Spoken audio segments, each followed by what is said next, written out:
Hello and welcome.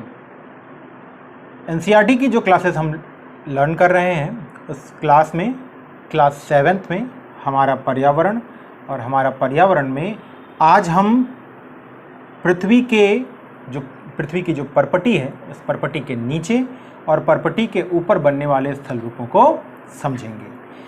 देखिए, पृथ्वी के ऊपर और नीचे स्थल रूपों का निर्माण पृथ्वी की गतियों पर आधारित होता है और इसमें सबसे पहले एक शब्द आता है जिसे हम कहते हैं स्थलमंडलीय प्लेट। स्थलमंडलीय प्लेट क्या होती है? स्थलमंडलीय प्लेट बड़ी छोटी हो सकती है, अलग अलग आकार की हो सकती है और ये अलग अलग आकार की जो दृढ़ भूखंड होते हैं, अलग अलग आकार के दृढ़ भूखंड, और यही दृढ़ भूखंड जो हैं वो क्या होते हैं? वो प्लेट कहलाते हैं। यानी स्थलमंडलीय प्लेट क्या है? दृढ़ भूखंड हैं जिस पर महासागर और महाद्वीप टिके हुए हैं। इनकी विशेषताएं हैं स्थलमंडलीय प्लेट की कि वो बड़ी हो सकती हैं, छोटी हो सकती हैं, वो चलती हैं यानी एक स्थान से दूसरे स्थान पे स्थानांतरित होती हैं। और इनके स्थानांतरण का कारण क्या है? इनके स्थानांतरण का कारण है, देखिए, ये मैग्मा, धरातल के नीचे पिघला हुआ मैग्मा ऊपर संवहन तरंगों के रूप में आता है और प्लेटों के मूवमेंट में योगदान करता है। और ये जो मूवमेंट होता है ये क्यों होता है? इसके होने का कारण है अंतर्जात और बहिर्जात बल। यानी ये जो प्लेटों का मूवमेंट का कारण तो मैग्मा है, ठीक है, लेकिन एक कारण और होता है जो इसका भी ड्राइवन फोर्स है, वो है पृथ्वी की गतियां। तो पृथ्वी की जो गतियां हैं उनसे दो प्रकार के बल जन्म लेते हैं। कौन कौन से? एक अंतर्जात बल जन्म लेता है, एक बहिर्जात बल। अंतर्जात बल मतलब इंडोजेनिक फोर्स और बहिर्जात बल मतलब एक्सोजेनिक फोर्स। अंतर्जात बल में क्या होता है? देखिए, अंतर्जात बल जो है उसके दो भाग होते हैं, एक आकस्मिक संचलन और दूसरा पटल विरूपण। तो जो आकस्मिक संचलन होता है उसमें कुछ ऐसी प्रक्रियाएं होती हैं जिसमें एकाएक स्थल रूपों का निर्माण हो जाता है। तो इस आकस्मिक संचलन में भूकंप है, ज्वालामुखी है और भूस्खलन है। एक एक करके समझते हैं। पहले देखिए, भूकंप है। तो भूकंप के आने का कारण क्या है? स्थलमंडलीय प्लेटों की गति। भूकंप का कारण क्या है? स्थलमंडलीय प्लेटों की गति है और इस गति के कारण ही धरातल के नीचे से ऊर्जा निकलती है, जो ऊर्जा तरंगों के रूप में ऊपर की तरफ आती है। और वो तरंगे कौन कौन सी हैं? P, S और L। कौन कौन सी तरंगे हैं? P है, S है और L वेव्स है, ठीक है। जहां से ये तरंगे प्रारंभ होती हैं उसे हम भूकंप मूल कहते हैं और जहां धरातल पर ये तरंगे सबसे पहले पहुंचती हैं उसे हम क्या कहते हैं? उसे हम अधिकेंद्र कहते हैं। तो भूकंप मूल जहां से भूकंप की तरंगे प्रारंभ होती हैं और अधिकेंद्र मतलब जहां पर भूकंपीय तरंगे सबसे पहले पहुंचती हैं। फिर वहीं से ये भूकंपीय तरंगे वक्राकार माध्यम से पृथ्वी के प्रत्येक धरातल में पहुंचती हैं। जितना ही अधिकेंद्र से आप पास होंगे, भूकंप की जो झटके हैं उनकी जो तीव्रता है वो आपको सर्वाधिक महसूस होगी। भूकंप को भूकंप लेखी पर मापते हैं और जो भूकंप की तरंगों की तीव्रता है यानी भूकंप की तीव्रता है उसे कहाँ मापते हैं? उसे हम रिक्टर पैमाने पर मापते हैं। कहाँ पे मापते हैं? रिक्टर पैमाने पर मापते हैं। फिर आगे जब हम बढ़ते हैं तब हम क्या देखते हैं? फिर यही भूकंप जब 2 हो यानी भूकंप की तीव्रता 2 हो तो हमें महसूस नहीं होता, लेकिन जब ये 5 वस्तुएं गिर जाती हैं, 6 हो तो हमें समस्या ज़्यादा हो सकती है, नुकसान ज़्यादा हो सकता है, और 7 हमारे लिए, 7 से ऊपर के जो भूकंप होते हैं वो हमारे लिए काफ़ी नुकसानदायक होते हैं। फिर दूसरा होता है ज्वालामुखी। देखिए, ज्वालामुखी क्या होता है? ज्वालामुखी का शब्द से आप परिचित हैं। ज्वाला यानी एक ऐसा मुख जिससे ज्वाला निकलती हो। तो ज्वाला की जगह क्या निकलेगा? वहां से मैग्मा निकलता है। धरातल के नीचे जो तप्त तरल पदार्थ होता है उसे मैग्मा कहते हैं और जब वो ऊपर आ जाता है तो उसे लावा कहते हैं। जैसे देखिए यहां पर बना हुआ है, ये जो रेड वाला भाग है ये देखिए क्या है? ये क्या है? ये लावा है, लावा शंकु। तो जब मेंटल में एक प्लेस है 100 से 200 किलोमीटर के बीच, जिसे हम मैग्मा चैम्बर कहते हैं, गहराई में, वहाँ से निकलने वाला ऊपर की तरफ का जो मैग्मा है, जब वो भूपर्पटी को पार करके आता है, अगर एक नली के माध्यम से आता है तब तो वो काफ़ी ऊपर तक पहुँचता है और लावा गिर के एक शंकु का निर्माण करता है, जिससे पर्वतों का निर्माण हो जाता है। और इस नली से, जिसे हम वेंट कहते हैं या जिसे उसे ज्वालामुखी ग्रीवा कहते हैं, उसके ऊपर के भाग को क्रेटर कहते हैं, मुख कहते हैं। उसी मुख से लावा, गैस, जलवाष्प, कंकड़, पत्थर, बालू, धूल, टफ, बम, ब्रेसिया, लेपली, ये सब अलग अलग नाम हैं निकलने वाले पदार्थों के। तो उनसे क्या होता है? उनसे ये चीज़ें बार बार निकलती रहती हैं। फिर स्थिति, अगर ये दरारी उद्भेदन होता है तो दरारी उद्भेदन के कारण यहाँ पर जो लावा है वो दूर तक फैल जाता है, और दूर तक फैलने के कारण यहाँ पर लावा पठार का निर्माण। तो अगर दरार से लावा निकलेगा तो लावा पठार, और नली से निकलेगा तो वहाँ पर ज्वालामुखी का एक शंकु बनेगा। और जरूरी नहीं कि ये जो लावा हो वो केवल एक ही दरार से निकलता हो, वो कई दरारों से निकल सकता है। ठीक है, ये देखिए कई दरारों से निकल रहा है यहाँ पर लावा।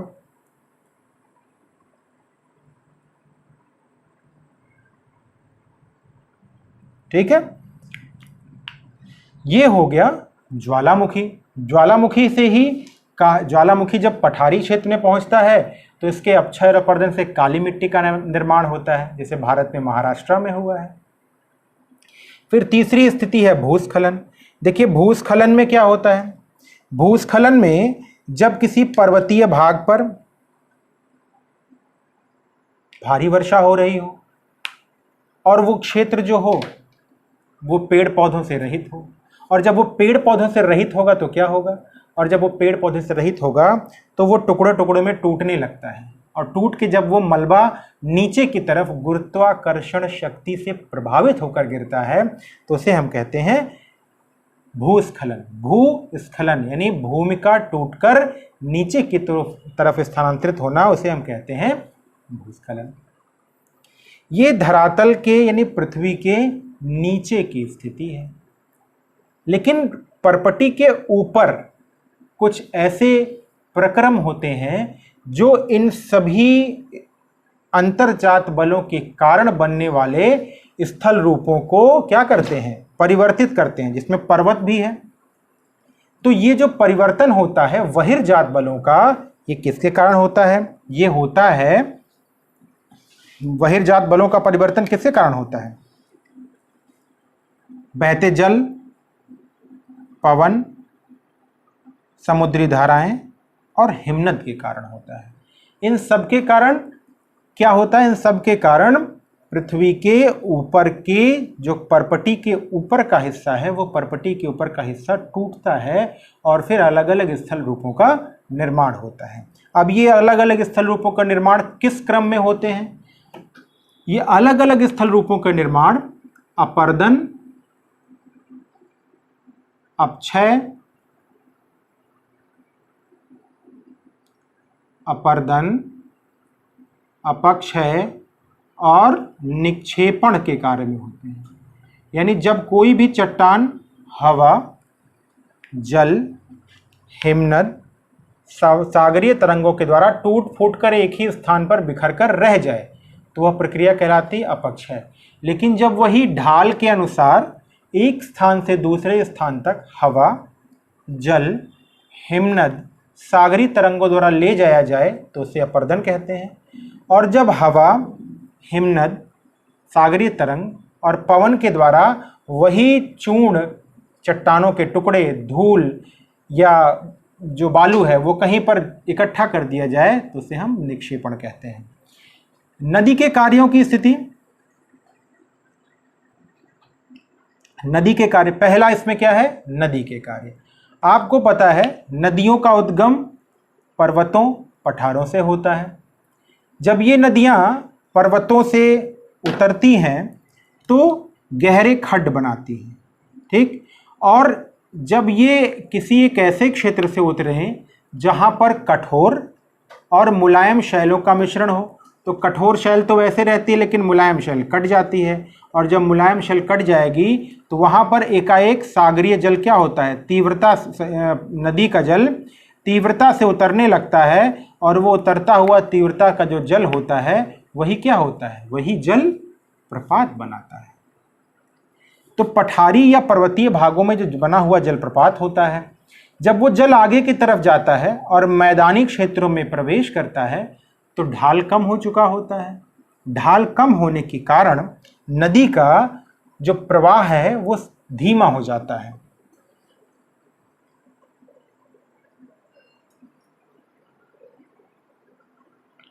पर अब अपने प्रवाह को बनाए रखने के लिए नदी विसर्पाकार आकृति में प्रवाहित होती है, जिसे हम मियांडर कहते हैं। ऐसे ही मियांडर में जो ये नदी के किनारे हैं, जिन्हें हम नदी का लूप कहते हैं, ये कभी कभी छूट जाते हैं और उनमें पानी इकट्ठा रह जाता है। तो ये मैदानी क्षेत्र में छूटे हुए लूप जिनमें पानी इकट्ठा रहता है, उन्हें हम क्या कहते हैं, उन्हें हम गोखुर झील कहते हैं। और यही जो गोखुर झील है वो गोखुर झील मैदानी क्षेत्रों में होती है। इन्हीं नदियों के किनारे जब नदी में बाढ़ आ जाती है, यानी जल का अतिरेक हो जाता है, तो नदी अपना प्रवाह मार्ग छोड़ के दूसरे मार्ग से प्रवाहित होने लगती है और भारी मात्रा में अवसाद और बालू लेकर आती है। भारी मात्रा में अवसाद और बालू जब लेकर आती है तो उसे क्या करती है, अपने आसपास के क्षेत्रों में जमा कर देती है। और जब बाढ़ खत्म हो जाती है तो यही जो जमा हुआ बाढ़ क्षेत्र होता है, जमाव का क्षेत्र, जो नई मिट्टी बालू से बना होता है, उसे हम बाढ़ का मैदान कहते हैं, जो अत्यंत ही उपजाऊ होता है। नदियां निक्षेपण के द्वारा ही अपने लूप के चारों तरफ एक निक्षेप करती हैं, जिस निक्षेप से क्या बनता है, जिस निक्षेप से बनता है प्राकृतिक तटबंध। निक्षेप से क्या बनता है, प्राकृतिक तटबंध बनता है। तो प्राकृतिक तटबंध नदियां स्वयं बनाती हैं। तो छाड़न झील, प्राकृतिक तटबंध और बाढ़ का मैदान, जलप्रपात। इसके बाद जब नदी सागर में मिलने वाली होती है तो जो मुख्य नदी होती है वो कई अलग अलग धाराओं में बढ़ जाती है, और जो ये कई अलग अलग धाराओं का क्षेत्र होता है उसे हम क्या कहते हैं, उसे हम वितरिकाएं कहते हैं। जब नदी प्रारंभिक काल में हो और उसमें कोई दूसरी नदी आके मिल जाए तो उस नदी को सहायिका कहते हैं, और जब अंत में नदी से धाराएं अलग हों तो उसे हम वितरिका कहते हैं। और वहां पर नदी अपने साथ जितना कुछ भी लेकर आई रहती है उसे निक्षेप कर देती है, डिपॉजिट कर देती है, और वही डिपॉजिशन, वही निक्षेप का जो क्षेत्र होता है वो क्या कहलाता है, वो डेल्टा कहलाता है। फिर जो तीसरा महत्वपूर्ण प्रोसेस है हिमनद। हिमनद पर्वतीय क्षेत्रों में जमी हुई नदियां हैं। जब ये नदियां इन नदियों में धीरे धीरे गति होती है, और ये जब ऐसे स्थान से नीचे आ जाएं जहां तापमान पर्याप्त हो कि ये पिघल जाएं, तो वहां से नदियों का निर्माण हो जाता है। लेकिन ये जो हिमनद होता है, जब ये स्लोली चलता है तो गोलाश्म और पत्थरों के माध्यम से चट्टानों में अपर्दन करता है, और इस अपर्दन से गहरे गहरे गर्त बन जाते हैं। लेकिन इन गर्तों में जब हिमनद का जल आके इकट्ठा हो जाता है तब वो क्या बन जाती है, तब वो हिमानी झील बन जाती है। अब जब ये हिमानी झील बन जाती है तो पर्यटन का क्षेत्र हो जाता है। इसके अलावा क्या होता है, हिमनद के द्वारा लाए गए बड़े बड़े जो बोल्डर्स होते हैं ऐसी आकृति में,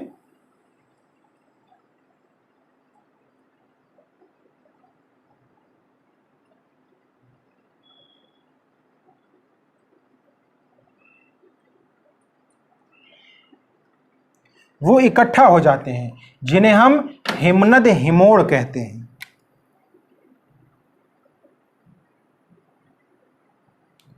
हिमनद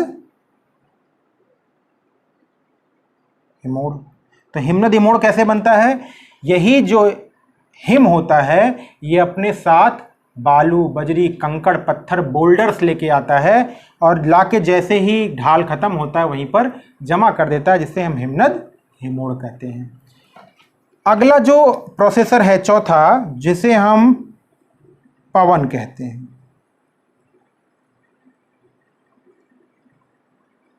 जो क्षेत्र शुष्क हो और गर्म हो, उन क्षेत्रों में हवा अपर्दन का भी कार्य करती है और निक्षेपण का भी काम करती है। तो जो हवा होती है वो कुछ विशेष प्रकार के स्थल रूपों का निर्माण करती है, जैसे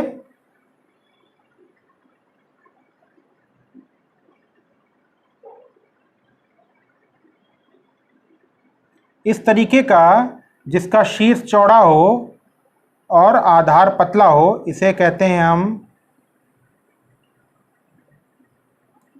छत्रक शिला या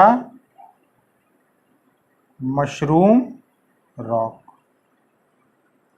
छत्रक शिला या मशरूम रॉक कहाँ बनता है? ये शुष्क और गर्म क्षेत्रों में बनता है, जहां पर चट्टानों के जो निचले भाग होते हैं उनको तो हवा अपर्दित कर देती है। क्यों?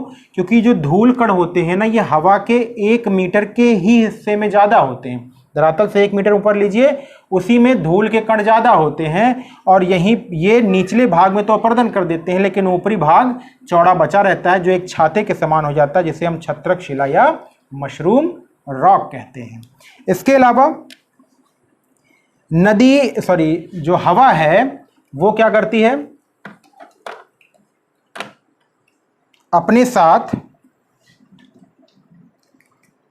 ढेर सारे बालू के कणों को उड़ाकर ले जाती है और जब हवा खत्म हो जाती है तो ये बालू के जो कण हैं वो क्या होते हैं? वो इकट्ठे हो जाते हैं और ये जो बालू के कण इकट्ठे हो जाते हैं इन्हें हम कहते हैं बालू के टिब्बे। क्या कहते हैं इन्हें हम?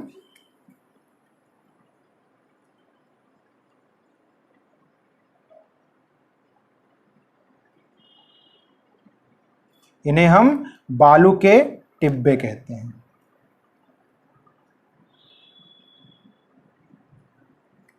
तो बालू के टिब्बे क्या होते, कैसे बनते हैं? ये हवा द्वारा कैसे बनते हैं? पहले हवा क्या करेगी? पहले हवा अपर्दन करेगी, धूल को लेकर जाएगी जब तेज चलेगी, और जब हवा खत्म तो वो क्या होगा? वहाँ पे क्या होगा? निक्षेपण होगा और क्या बनेगा? वहाँ पर बनेगा बालू के टिब्बे। ये बालू के टिब्बे शुष्क क्षेत्रों में बनते हैं। इसे हम एक और नाम देते हैं जिसे हम कहते हैं बालुका स्तूप। तो बालुका स्तूप या बालू के टिब्बे हवा ले जाकर के बना देती है। तीसरा जो स्थल रूप आपकी किताब में है वो ये है कि बहुत सारी छोटे महीन आकार के कणों को भी हवा उड़ाकर ले जाती है और इकट्ठा कर देती है। इस क्षेत्र को कहते हैं हम लोयस मैदान। और इसका सबसे अच्छा उदाहरण कहाँ पे है? चीन में। तो लोयस मैदान क्या होता है? बालू के कणों के निक्षेपण से बना हुआ मैदान होता है जिसे हम लोयस मैदान कहते हैं। चीन में सबसे महत्वपूर्ण जो बालू का क्षेत्र है वहाँ पर पाए जाने वाले मैदान को हम लोयस कहते हैं, इसीलिए इसे लोयस का मैदान कहते हैं। यहाँ पर आपके इस लेसन की सारे अंतर्जात और बहिर्जात बलों के जो कार्य हैं उनके कार्य करने का तरीका वो समाप्त होता है। दूसरी क्लास में जो आपका चैप्टर है वो आता है अब वायु, यानी अब हम प्रवेश करेंगे वायुमंडल की तरफ। यानी कि अब धरातल में अंतर्जात बल और बहिर्जात बल के बाद का जो कार्य है वो किसका है? वो अब वायुमंडल का है। तो इस पूरे क्षेत्र में शुरुआत अंतर्जात बलों से हमने की। अंतर्जात बल कैसे लगते हैं, उससे बनता क्या है, फिर हम परपटी के ऊपर आते हैं और बहिर्जात बल होते हैं। बहिर्जात बल बनता कैसे है, इस बात को पूरा हम समझते हैं। आज के इस क्लास में इतना ही। नेक्स्ट क्लास में हम वायु वाले चैप्टर में आएंगे। तब तक आप पढ़ते रहिए, इस बात को बार बार रिवीजन कीजिए। Goodbye and good luck.